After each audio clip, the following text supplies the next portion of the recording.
ഇനി നമ്മൾ നോക്കാൻ പോകുന്ന ടോപ്പിക്ക് ഓസ്മോസിസ്. ഓസ്മോസിസ് ഓസ്മോസിസ് എന്ന് ആലോചിക്കുമ്പോഴേ വാട്ടർ മോളിക്യൂൾസിന്റെ ട്രാൻസ്ഫറിനെ പറ്റി ആലോചിക്കാം. Water molecules. അപ്പൊ ഈ വാട്ടർ മോളിക്യൂൾസ് എന്താണ് ചെയ്യുന്നത്? It moves from a region of higher concentration to a region of lower concentration. Higher കോൺസെൻട്രേഷനിൽ നിന്നും ലോവർ കോൺസെൻട്രേഷനിലോട്ടുള്ള മോളിക്യൂൾസിന്റെ വാട്ടർ മോളിക്യൂൾസിന്റെ മൂവ്മെന്റിനെ നമുക്ക് എന്താണ് പറയാൻ പറ്റുക? ഓസ്മോസിസ് എന്ന് നമുക്ക് പറയാൻ കഴിയും. ഓക്കെ, അപ്പോൾ ഇതിനകത്ത് രണ്ട് കാര്യങ്ങളും കൂടെ പഠിക്കാനുണ്ട്. ഓസ്മോസിസ് എത്ര ടൈപ്സ് ആണുള്ളത്? രണ്ട് ടൈപ്പ് ഉണ്ട്. Exosmosis, then endosmosis. എക്സോസ്മോസിസും ഉണ്ട്, എൻഡോസ്മോസിസും ഉണ്ട്. എക്സ് എന്ന് പറഞ്ഞാൽ എന്താ? പുറത്തേക്ക്, അല്ലെ? ഔട്ട്സൈഡ് എന്നാലോചിക്കുക. എക്സ്റ്റേണൽ, അതായത് വാട്ടർ മോളിക്യൂൾസ് എന്താ പറ്റുന്നത്? ഇപ്പൊ ഇത് സെല്ലാണെന്ന് വയ്ക്കാം, ഇതൊരു സെല്ലാണെന്ന് വയ്ക്കാം, ഇതൊരു ബൾക്കി ആയിട്ടുള്ള സെല്ലാണെന്ന് വയ്ക്കാം. ഓക്കെ, അപ്പൊ ഇതിൽ നിന്ന് വാട്ടർ മോളിക്യൂൾസ് പുറത്തോട്ട് പോകുന്ന ഒരു സിറ്റുവേഷൻ. സപ്പോസ് ഞാനൊരു സൊല്യൂഷനിൽ ഈ സെല്ലിനെ കൊണ്ട് ഇട്ടേക്കുവാണ്. ഓക്കെ, ഈ സൊല്യൂഷനിൽ ഞാൻ ഈ സെല്ലിനെ കൊണ്ട് കീപ്പ് ചെയ്തു. അപ്പൊ എന്ത് പറ്റി? സെല്ലിനകത്തുള്ള വാട്ടർ മോളിക്യൂൾസ് എങ്ങോട്ട് ഇറങ്ങാൻ തുടങ്ങി? പുറത്തോട്ട്, സൊല്യൂഷനിലോട്ട് ഇറങ്ങിപ്പോയി. സോ ഇതിനെ എനിക്ക് എന്ത് പറയാം? എക്സ് ഓസ്മോസിസ് എന്ന് പറയാം. അപ്പൊ എങ്ങനെയാണ് വാട്ടർ എവിടുന്നാണ് പോകുന്നത്? From cell to solution. സെല്ലിൽ നിന്ന് സൊല്യൂഷനിലോട്ട് വാട്ടർ ഇറങ്ങി പോവുകയാണ്. അപ്പൊ അതിനെ നമുക്ക് എക്സോസ്മോസിസ് എന്ന് പറയാം. എക്സാമ്പിള്,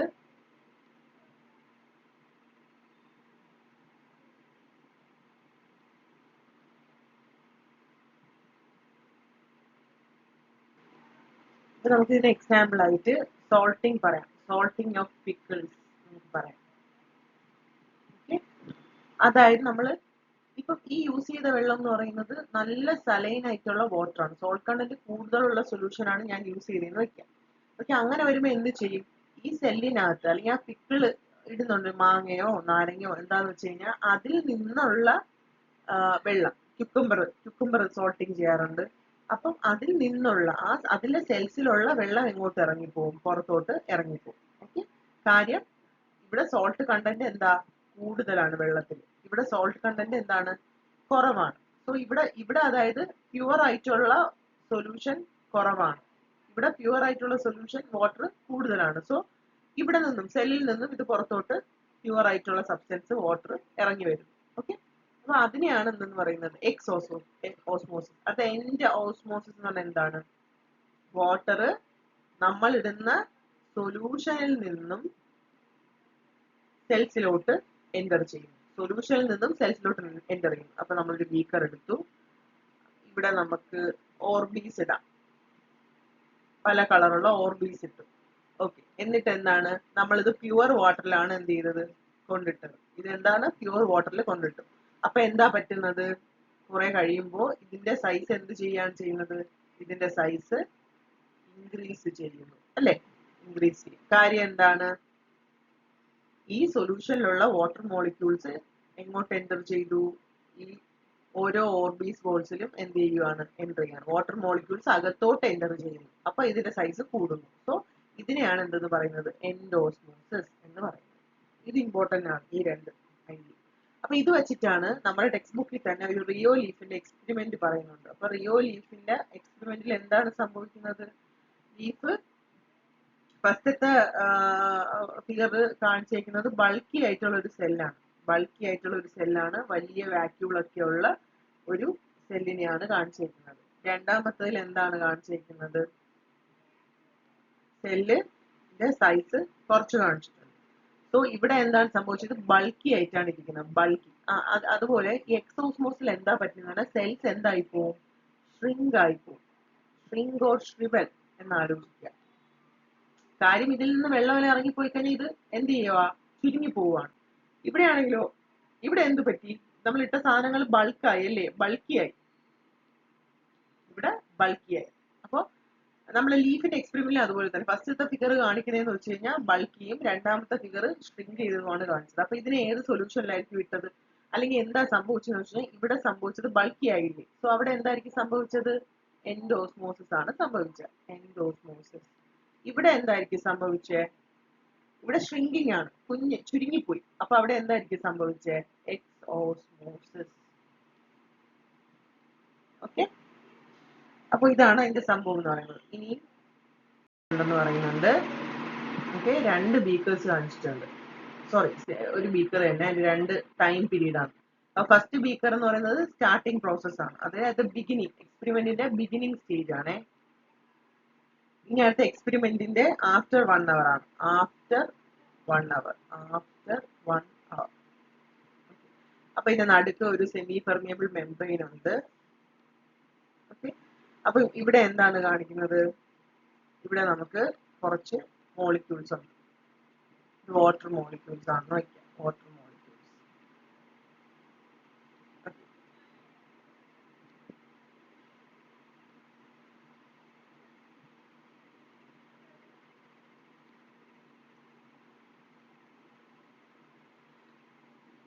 ഇത് ഫുള്ള് വാട്ടർ ആണ്. ഓക്കെ, അപ്പൊ ഇവിടെ എന്ന് വെച്ച് കഴിഞ്ഞാൽ എന്താ ഉപയോഗിക്കുന്നത്? നമ്മൾ ഒരു ബീക്കർ എടുത്തിട്ടുണ്ട്, ഫ്രഷ് വാട്ടർ വച്ചിട്ടുണ്ട്. ഫ്രഷ് വാട്ടർ, ഇവിടെ ഫ്രഷ് വാട്ടർ, ഇവിടെ നമുക്ക് സലൈൻ വാട്ടർ. ഓക്കെ, അപ്പൊ ഇവിടെ ഫ്രഷ് വാട്ടർ ഏരിയ ആണ്, ഇത് സലൈൻ വാട്ടറിന്റെ ഏരിയ. ഇതിനിടയിൽ ഒരു സെമി പെർമിയബിൾ മെംബ്രെയിൻ ആണ് സെപ്പറേഷൻ എന്ന് പറയുന്നത്. അപ്പൊ ഇവിടെ എന്താ സംഭവിക്കുന്നത്? ബിഗിനിങ്ങിൽ ഇവിടെ ഫ്രഷ് വാട്ടർ ആണ് ഈ ഏരിയയിൽ, ഈ ഭാഗത്ത് എന്താ സലൈൻ ആണ്. അപ്പൊ ആഫ്റ്റർ 1 അവർ എന്താണ് സംഭവിക്കുന്നത്? ഫ്രഷ് വാട്ടർ മോളിക്യൂൾസ് എങ്ങോട്ട് മൂവ് ചെയ്യും? ഇപ്പുറത്തോട്ട് മൂവ് ചെയ്യും. Okay, fresh water molecules saline വാട്ടറിലോട്ട് മൂവ് ചെയ്യും. കാര്യം എന്താണ്? ഇവിടെ ഹയർ കോൺസെൻട്രേഷൻ അല്ലേ. അപ്പൊ ഓസ്മോസിസ് എന്താ? ഹൈ കോൺസെൻട്രേഷൻ എവിടെയാണോ അവിടെ നിന്നും ഇത് ലോവർ കോൺസെൻട്രേഷനിലോട്ട് എന്ത് ചെയ്യുക? മൂവ് ചെയ്യുക. ഹയർ കോൺസെൻട്രേഷനിൽ നിന്ന് എങ്ങോട്ട് മൂവ് ചെയ്യും? ലോവർ കോൺസെൻട്രേഷനിലോട്ട് മൂവ് ചെയ്യും. അതാണ് ഇവിടെ സംഭവിക്കുന്നത്. ഓക്കെ, അപ്പൊ ഇവിടെ എന്താണ് സംഭവിച്ചത്? ഓസ്മോസിസ്. അപ്പൊ സ്റ്റാർട്ടിങ്ങിൽ മോർ എയിലായിരുന്നു ഫ്രഷ് വാട്ടർ, ഇത് കഴിഞ്ഞപ്പോഴത്തേക്കും ബിയിലായി കൂടുതൽ. വാട്ടർ മോളിക്യൂൾസ് ബിയിലോട്ടാണ് ഫ്ലോ ചെയ്തത്. എയിൽ നിന്നും ബിയിലോട്ടാണ് ഫ്ലോ ചെയ്തത്. ഇത് എ, ഇത് ബി. അപ്പൊ ആദ്യം ഇവിടെയായിരുന്നു കൂടുതൽ എയില്, ഇവിടെ എന്ത് സംഭവിച്ചു? ബിയിലോട്ട് മാറി. അപ്പൊ എയിൽ നിന്ന് ബിയിലോട്ടാണ് ട്രാൻസ്ഫർ ആയത്. അപ്പൊ കോൺസെൻട്രേഷൻ ഓഫ് മോളിക്യൂൾസ് ഇപ്പൊ എവിടെയാണ് കൂടുതലായിട്ട് നിൽക്കുന്നത്? ബിയിലാണ്. ഈ ബി ഏരിയയിലാണ് കൂടുതലായിട്ട് നിൽക്കുന്നത് ആഫ്റ്റർ 1 അവർ എന്ന് പറയുന്നത്. സെമി പെർമിയബിൾ മെംബ്രെയിൻ ഇടയിൽ കൂടെയാണ് ഇത് ട്രാവൽ ചെയ്യുന്നത്. ഇതാണ് ആ എക്സ്പെരിമെന്റ് എന്ന് പറയുന്നത്. ഓക്കെ, ഇനി ഇതിൽ പഠിക്കാനുള്ള വേറൊരു ടേം എന്ന് പറയുന്നത് ഡിഫ്യൂഷൻ. അപ്പൊ ആദ്യം നമ്മൾ ഓസ്മോസിസ് ആണ് പറഞ്ഞത്, ഇനി ഡിഫ്യൂഷൻ ആണ് പറഞ്ഞത്. ഡിഫ്യൂഷൻ എന്ന് പറയുമ്പോഴത്തേക്ക് എന്താ? എയർ മോളിക്യൂൾസ് എന്ത് ചെയ്യുന്നു? ട്രാവൽ ചെയ്യുന്നു. കോൺസെൻട്രേഷൻ അനുസരിച്ച് ട്രാവൽ ചെയ്യുന്നു. എങ്ങനെയാണ് ട്രാവൽ ചെയ്യുന്നത്? പോയിന്റ് എന്താണ്? ഹയറിൽ നിന്നും ലോവറിലോട്ട് എന്ത് ചെയ്യുന്നു? ട്രാവൽ ചെയ്യും. അപ്പൊ ഇതിനെയാണ് എന്തെന്ന് പറയുന്നത്? ഡിഫ്യൂഷൻ എന്ന് പറയുന്നത്. അപ്പൊ ഡിഫ്യൂഷന് പ്രത്യേകിച്ച് എന്താണ്? Semi permeable membrane diffusion can take place through semi permeable or not through it. അപ്പൊ സെമി പെർമിയബിളിൽ കൂടെയും ഡിഫ്യൂഷൻ നടക്കാം, ഇല്ലാതെയും എന്ത് ചെയ്യാം? ഡിഫ്യൂഷൻ നടക്കാം. സെമി പെർമിയബിൾ മെംബ്രെയിൻ ഇല്ലെങ്കിലും എന്ത് നടക്കും? Diffusion happen. ഡിഫ്യൂഷൻ എന്ത് ചെയ്യും? ഹാപ്പൻ ചെയ്യും. ഓക്കെ, പിന്നെ എന്താണ്? ഇതിൽ പ്രത്യേകിച്ച് എനർജിയുടെ ഒന്നും ആവശ്യമില്ല. എനർജിയുടെ ഒന്നും ആവശ്യമില്ല. അതുപോലെ അതും കൂടി എഴുതി വെക്കാം. എനർജിയുടെ ഒന്നും പ്രത്യേക ഒരു എനർജി ഒന്നും കൊടുക്കേണ്ട ഒരു കാര്യമില്ല. ഇത് ഫ്ലൂയിഡ്സിന് ബാധകമാണ്. ഫ്ലൂയിഡ്സ് എന്ന് പറയുമ്പോൾ ആരൊക്കെയാണ് വരുന്നത്? ലിക്വിഡും വരും, പ്ലസ് ഗ്യാസ്. അതാണ് ഡിഫ്യൂഷൻ. പക്ഷെ ഓസ്മോസിസ് എങ്ങനെയാണ് നമ്മൾ പഠിച്ചത്? ഓസ്മോസിന്റെ ഡിഫറൻസും ഓസ്മോസിസും ഡിഫ്യൂഷനും തമ്മിലുള്ള ഡിഫറൻസ് എന്താണ്? ഓസ്മോസിസ് നമ്മൾ എന്തിനു വേണ്ടിയാ പഠിച്ചത്? Water molecules higher to lower. Concentration നമുക്കറിയാം, ഹയർ ടു ലോവർ ആണ്. ഓക്കെ, ഏതിന് എക്രോസ് ആണെന്ന് എടുത്തു പറയുന്നുണ്ട്? സെമി പെർമിയബിളിന് എക്രോസ് ആണ് അല്ലെ. സെമി പെർമിയബിൾ മെംബ്രെയിൻ എക്രോസ് ആയിട്ടാണ് ഇത് എന്ത് ചെയ്യുന്നത്? നടക്കുന്നത്. Concentration gradient high to low തന്നെയാണ്. ഓക്കെ, പിന്നെ എന്താ? എനർജിയുടെ ആവശ്യമുണ്ടോ? എനർജിയുടെ ആവശ്യമില്ല. എനർജിയുടെ ആവശ്യം വേണമെന്ന് ഇല്ല. ഓക്കെ, ഇപ്പൊ ഇതിന് എക്സാമ്പിൾ ആയിട്ട്, ഇപ്പൊ നമുക്ക് ഡിഫ്യൂഷൻ എക്സാമ്പിൾ ആയിട്ട് നമ്മൾ തിരി കത്തിച്ചു വെക്കില്ലേ, ചന്ദനത്തിരി, ഇൻസെൻസ് സ്റ്റിക്ക്, അതിന്റെ മണം സ്പ്രെഡ് ചെയ്യുന്നത്, സ്പ്രേ അല്ലെങ്കിൽ ഡിയോഡ്രന്റിന്റെ മണം സ്പ്രെഡ് ചെയ്യുന്നത്, എന്തെങ്കിലും ടോസ്റ്റ് ബേൺ ആകുമ്പോൾ അതിന്റെ സ്പ്രെഡിങ്, എയർ വഴി സ്പ്രെഡ് ചെയ്യുന്നത്, അതൊക്കെ നമുക്ക് എന്ത് പറയാം, ഡിഫ്യൂഷൻ എക്സാമ്പിൾ ആയിട്ട് നമുക്ക് ഇവിടെ പറയാം. അപ്പൊ ഇത് രണ്ടും ചെറിയ ഡിഫറൻസസ് ഉണ്ട്, ഡിഫ്യൂഷനും ഓസ്മോസിസും, അത് നമ്മൾ നോക്കി വെക്കണം. ഇനി അടുത്ത പഠിക്കേണ്ട രണ്ട് ടോപ്പിക്കാണ് ഫെസിലിറ്റേറ്റഡ് ഡിഫ്യൂഷനും ആക്റ്റീവ് ട്രാൻസ്പോർട്ടും. ഫെസിലിറ്റേറ്റഡ് ആയിട്ടുള്ള ഡിഫ്യൂഷൻ അതും പിന്നെ ഉള്ളത് ഏതാണ്, ആക്റ്റീവ് ട്രാൻസ്പോർട്ട്. ഓക്കെ, ഫെസിലിറ്റേറ്റഡ് ഡിഫ്യൂഷനും ആക്റ്റീവ് ട്രാൻസ്പോർട്ടും. അപ്പൊ ഡിഫ്യൂഷൻ എന്താണെന്ന് നമുക്കറിയാലോ, മോളിക്യൂൾസ് ഹയർ ടു ലോവർ ആണ് പോകുന്നത്, എനർജി ഒന്നും വേണ്ട, സെമി പെർമിയബിൾ മെംബ്രെയിൻ വേണമെന്നില്ല, ഇല്ലെങ്കിലും ട്രാവൽ ചെയ്യും, ഉണ്ടെങ്കിലും അതിന് ഗ്യാസ് മോളിക്യൂൾസിന് ട്രാവൽ ചെയ്യാൻ വേണ്ടി പറ്റും. ഫ്ലൂയിഡ്സിനാണ് ഇത് ആപ്ലിക്കബിൾ ആയിട്ട് വരുന്നതെന്ന് പഠിച്ചു. ഓക്കെ, അപ്പൊ ഇതെങ്ങനെയാണ്, ഇതും അതുപോലെ തന്നെയാണ്, ഹയർ ടു ലോവർ തന്നെയാണ് കോൺസെൻട്രേഷൻ ഗ്രേഡിയന്റ്, എങ്ങനെയാണ്, ഹൈ ടു ലോയിൽ തന്നെയാണ് മൂവ്മെന്റ് എന്ന് പറയുന്നത്. പക്ഷെ ഇതിന് എനർജി സെപ്പറേറ്റ് ATP ഓർ എനർജിയുടെ ആവശ്യം ഇല്ല, എനർജിയുടെ ആവശ്യം ഇല്ല. പക്ഷെ രണ്ട് പ്രോട്ടീൻസിന്റെ ഹെൽപ്പ് ആവശ്യമുണ്ട് ഇവർക്ക് ഇത് ചെയ്യാൻ വേണ്ടിയിട്ട്. കാരിയർ പ്രോട്ടീൻ, ഇത് ഇമ്പോർട്ടന്റ് ആണ്, കാരിയർ പ്രോട്ടീൻ അല്ലെങ്കിലും ചാനൽ പ്രോട്ടീന്റെ അല്ലെങ്കിൽ അല്ല ആൻഡ് ആണ്, ആൻഡ് ചാനൽ പ്രോട്ടീൻ. ഏതൊക്കെ പ്രോട്ടീൻസ് ആണ് വേണ്ടത്, ഫെസിലിറ്റേറ്റഡ് ഡിഫ്യൂഷന് കാരിയർ പ്രോട്ടീന്റെ ആവശ്യവും ചാനൽ പ്രോട്ടീന്റെ ആവശ്യവും നമുക്ക് ഉണ്ട്. ഓക്കെ, അപ്പൊ ഇത് പ്ലാസ്മ മെംബ്രെയിനുള്ള പ്രോട്ടീൻസ് ആണ്. ഈ പ്രോട്ടീൻസ് രണ്ട് എവിടെയാണുള്ളത്, പ്ലാസ്മ മെംബ്രെയിലാണ് ഉള്ളത്. കാര്യം പ്ലാസ്മ മെംബ്രെയിൻ എക്രോസ് ആണല്ലോ ഈ മൂവ്മെന്റ് ഒക്കെ നടക്കുന്നത്. സോ പ്ലാസ്മ മെംബ്രെയിനിലുള്ള രണ്ട് പ്രോട്ടീൻസ് ആണ് ചാനൽ പ്രോട്ടീനും കാരിയർ പ്രോട്ടീനും. ഇതിൽ അങ്ങനെ ട്രാവൽ ചെയ്യുന്ന ആൾക്കാർ നമുക്ക് ഗ്ലൂക്കോസ് പറയാം, ഗ്ലൂക്കോസ്, പിന്നെ അയോൺസ്. ഗ്ലൂക്കോസും അയോൺസും ഒക്കെ ഇങ്ങനെയാണ് എന്ത് ചെയ്യുന്നത്, ട്രാവൽ ചെയ്യുന്നത്. കാരണം ഗ്ലൂക്കോസ് ഒക്കെ ലൈറ്റ് ആയിട്ടുള്ള മോളിക്യൂൾസ് അല്ല, അയോൺസ് ആയാലും. അപ്പൊ അതുകൊണ്ട് ഇവര് ഫെസിലിറ്റേറ്റഡ് ഡിഫ്യൂഷൻ വഴി ഒരു ചാനൽ പ്രോട്ടീനും കാരിയർ പ്രോട്ടീന്റെ ഒക്കെ ഹെൽപ്പോട് കൂടിയാണ് ഇവരുടെ മൂവ്മെന്റ് എന്ത് ചെയ്യുന്നത്, നടക്കുന്നത്. ഇപ്പൊ നമ്മൾ ഇപ്പൊ എക്സാമ്പിൾ ഇപ്പൊ പ്ലാന്റ്സിന്റെ കാര്യം പറയുകയാണെന്നുണ്ടെങ്കിൽ പ്ലാന്റ്സ് എവിടെയാണ് പ്രിപ്പയർ ചെയ്യുന്നത്, ക്ലോറോപ്ലാസ്റ്റിൽ ഫുഡ് എന്ത് ചെയ്യുവാണ്, പ്രിപ്പയർ ചെയ്യുന്നുണ്ട്. ക്ലോറോപ്ലാസ്റ്റിലാണ് എന്ത് ചെയ്യുന്നത്, ഫുഡ് പ്രിപ്പയർ ചെയ്യുന്നത്. ഓക്കെ ഓക്കെ, അപ്പൊ ക്ലോറോപ്ലാസ്റ്റിൽ ഫുഡ് ഉണ്ടാക്കി. അപ്പൊ ഇതിനെ മൂവ് ചെയ്യിപ്പിച്ച് സൈറ്റോസോൾ എന്ന ഏരിയയിലോട്ട് കൊണ്ടുപോകാൻ വേണ്ടിയിട്ട് ഇവിടെ എന്ത് ഉപയോഗിക്കുന്നുണ്ട്, ഫെസിലിറ്റേറ്റഡ് ഡിഫ്യൂഷൻ യൂസ് ചെയ്യുന്നുണ്ട്. അതുപോലെ ഇപ്പൊ നമ്മൾ അനിമൽസ് എടുക്കുകയാണെന്നുണ്ടെങ്കിൽ അനിമൽസിൽ ഇപ്പോൾ ഗ്ലൂക്കോസിനെ നമുക്ക് മസിൽ സെൽസിലോട്ട് കൊടുക്കണം, മസിൽ സെൽസിലോട്ട് കൊടുക്കണം.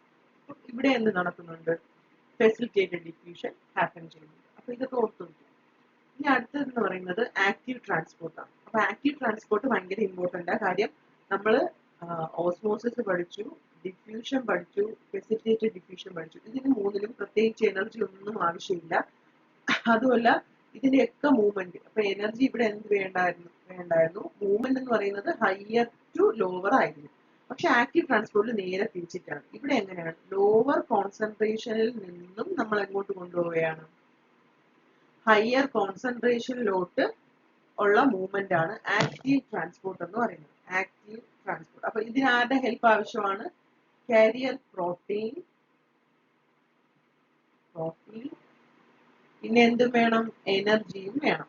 എന്തും വേണം, എനർജിയും വേണം. അതായത് ATP ഇവിടെ യൂസ് ചെയ്യുന്നുണ്ട്, അഡിനോസിൻ ട്രൈഫോസ്ഫേറ്റിന്റെ ആവശ്യം നമുക്കുണ്ട്, പിന്നെ കാരിയർ പ്രോട്ടീന്റെ ഹെൽപ്പ് നമുക്ക് ആവശ്യമുണ്ട്. ഓക്കെ, ഇതാണ് ഇമ്പോർട്ടന്റ് എന്ന് പറയുന്നത്. ഇത് നമുക്ക് എക്സാമ്പിൾ ആയിട്ട് സോൾട്ടിന്റെ മൂവ്മെന്റ് നമുക്ക് എക്സാമ്പിൾ ആയിട്ട് ഏത് പറയാം, സോൾട്സ് ആക്റ്റീവ് ട്രാൻസ്പോർട്ട് വഴിയാണ് എന്ത് ചെയ്യുന്നത്, മൂവ് ചെയ്യുന്നത്. ഓക്കെ, അപ്പൊ ഇത്രയാണ്, ഇത് ഇമ്പോർട്ടന്റ് ആണ്. ഇതിന് എനർജിയുടെ ആവശ്യം ഉണ്ട്, ആക്റ്റീവ് ട്രാൻസ്പോർട്ടിന് എനർജിയുടെ ആവശ്യമുണ്ട്. ലോവർ ടു ഹയർ ആണ് ഇതിന്റെ മൂവ്മെന്റ് എന്ന് പറയുന്നത്. ഓക്കെ,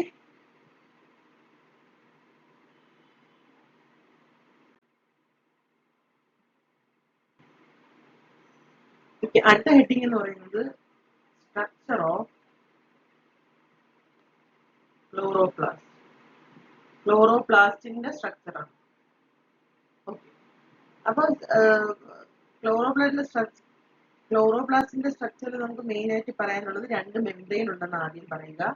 ക്ലോറോപ്ലാസ്റ്റിന് രണ്ട് മെംബ്രെയിൻ ഉണ്ട്, ഔട്ടർ മെംബ്രെയിനും പിന്നെ ഉള്ളത് ഇന്നർ മെംബ്രെയിൻ.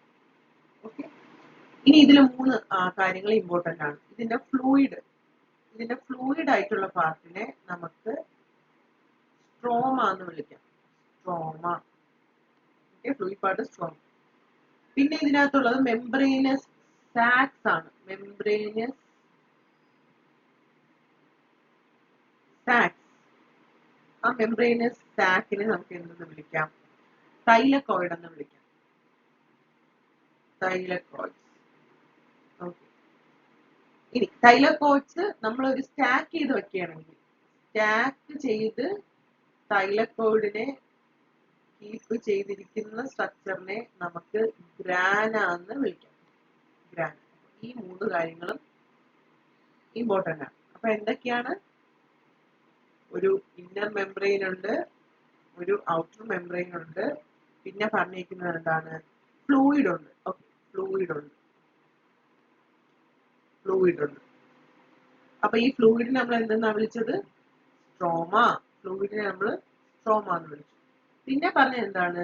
മെംബ്രെയിനസ് സാക്സ് ഉണ്ടെന്ന് പറയുന്നുണ്ട്. മെംബ്രെയിനസ് സാക്ക് ഉണ്ടെന്ന് പറഞ്ഞത് തൈലക്കോയിഡ്. അപ്പം ഈ ഗ്രീൻ കളർ ഇതിനെ നമുക്ക് എന്തെന്ന് വിളിക്കാം? തൈലക്കോയിഡ് എന്ന് വിളിക്കാം. ഇതിനെ നമുക്ക് തൈലക്കോയിഡ് എന്ന് വിളിക്കാം. ഇതാണ് തൈലക്കോയിഡ്. ഇനി എന്താണ് പറയുന്നത്? തൈലക്കോയിഡിനെ സ്റ്റാക്ക് ചെയ്ത് കഴിഞ്ഞാൽ, സ്റ്റാക്ക് ചെയ്ത് അടുക്കി പെറുക്കി വെച്ച് കഴിഞ്ഞാൽ അതിനെ എന്ത് വിളിക്കാം? ഗ്രാന എന്ന് വിളിക്കാം. ഗ്രാന. അതായത് ഒന്നിന് മേളിൽ ഒന്നിലായിട്ട് ഞാൻ ഇങ്ങനെ സ്റ്റാക്ക് ചെയ്യുവാണ് തൈലക്കോയിഡിനെ. കണ്ടില്ലേ? അപ്പൊ ഇതിനെ നമുക്ക് എന്തെന്ന് വിളിക്കാം? ഗ്രാന എന്ന് വിളിക്കാം. Okay, simple. അപ്പൊ ഇത്രയും മനസ്സിലായി. ഗ്രാനയിലാണ് ക്ലോറോഫിൽ ഉള്ളത്. ഗ്രാനയിലാണ് എന്തുള്ളത്? ക്ലോറോഫിൽ. ഗ്രീൻ പിഗ്മെന്റ് ആയ ക്ലോറോഫിലിന്റെ പ്രസൻസ് എവിടെയാണ്? ഗ്രാനയിലാണ് ഉള്ളത്. അപ്പൊ ഇത്രയും മനസ്സിലായി. ഇനി ഫോട്ടോസിന്തസിനെ പറ്റിയിട്ട് നമുക്ക് എക്സ്പ്ലെയിൻ ചെയ്യാം. അതിന് മുന്നേ 2 കാര്യങ്ങൾ നമുക്ക് ഇവിടെ ഒന്ന് എക്സ്പ്ലെയിൻ ചെയ്ത് പോവാം. ഓട്ടോട്രോപ്പ് എന്ന് പറഞ്ഞാൽ എന്താണ്? ഓട്ടോട്രോപ്സ് അതായത് സ്വന്തമായിട്ട് ന്യൂട്രിയന്റ് പ്രിപ്പയർ ചെയ്യുന്നവരെയൊക്കെ നമുക്ക് എന്ത് വിളിക്കാം? ഓട്ടോട്രോപ്സ് എന്ന് വിളിക്കാം. The nutrients that are prepared by plants. ഓട്ടോട്രോപ്സിൽ മെയിൻ ആയിട്ട് ആരാണ്? പ്ലാന്റ്സ് ത്രൂ ഏത് മെക്കാനിസം? ഫോട്ടോസിന്തസിസ്. ഫോട്ടോസിന്തസിസ് വഴി സ്വന്തമായിട്ട് പ്ലാന്റ്സ് എന്ത് ചെയ്യുന്നുണ്ട്? പ്രിപ്പയർ ചെയ്യുന്നുണ്ട്. ഓക്കെ, കുറെ കെമിക്കൽ റിയാക്ഷൻ ഒക്കെ അതിനകത്ത് നടക്കുന്നുണ്ട്. അപ്പൊ ഇവരെ നമുക്ക് എന്ത് വിളിക്കാം? ഓട്ടോട്രോപ്സ് എന്ന് വിളിക്കാം. അപ്പൊ ഹെട്രോട്രോപ്സ് എന്തായിരിക്കും? ഹെട്രോട്രോപ്സ് എന്ന് പറഞ്ഞാൽ ആരായിരിക്കും? വേറെ ആൾക്കാരെ ഡിപ്പെൻഡ് ചെയ്യുന്ന ആൾക്കാർ. Example animals. അനിമൽസ് എന്താ ചെയ്യുന്നത്? They depend for nutrition. അല്ലെ? അവരുടെ ന്യൂട്രീഷന് വേണ്ടിയിട്ട് അവര് വേറെ ബീയിങ്സിലാണ് ഡിപ്പെൻഡ് ചെയ്യുന്നത്. അപ്പൊ നമുക്ക് അനിമൽസിനെ എന്ത് വിളിക്കാം? ഹെട്രോട്രോപ്സ് എന്ന് വിളിക്കാം.